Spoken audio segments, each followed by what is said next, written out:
আচ্ছা, আমাদের কয়েকদিন আগে একটা ভাইরাল হওয়া একটা ভিডিও হচ্ছে যে সান্ডা নিয়ে একটা কথা হচ্ছিল। সান্ডা, আমরা হচ্ছে সান্ডা জিনিসটা কী?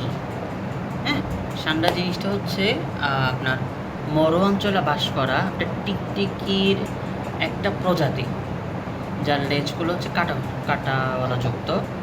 আপনার সান্ডাটা হচ্ছে আপনার মরুভূমিতে ওরা তৃণভোজী প্রাণী, ওরা ঘাস লতা পাতা খেয়ে বেঁচে থাকে। এরা মরুভূমিতেই থাকে, সাধারণত ওরা মরুভূমিতে ওদের বসবাস। জাস্ট মরুভূমি একটা প্রাণী এটা। হ্যাঁ, এটা সান্ডা নিয়ে আহামরি তেমনটা কিছু না, ওখানেই থাকে।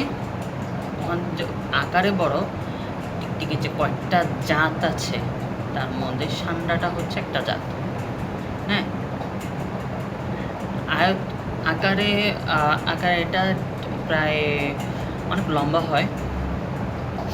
সাধারণত যদি কোনো বিপদে পড়ে, কোনো পাথর বা কোনো কিছুর পিছনে আপনার আশ্রয় নেয়। আর এটার যে বিশেষ বৈশিষ্ট্যটা সেটা হচ্ছে যে আপনার লেজযুক্ত কাঁটা আপনার আপনার কোনো যদি শত্রুপক্ষ আসে, শত্রুপক্ষ থেকে নিজেকে আত্মরক্ষার জন্য সে লেজটাকে ব্যবহার করে। সো এটাই হচ্ছে মূলত সান্ডা। সান্ডা বলতে এটা অ্যাকচুয়ালি সান্ডাও না, এটা প্রাণী, বা এটা হচ্ছে আপনার টিকটিকের একটা প্রজাতি। যে কয়েকটা প্রজাতি আছে তার মধ্যে একটা প্রজাতি হচ্ছে সান্ডা।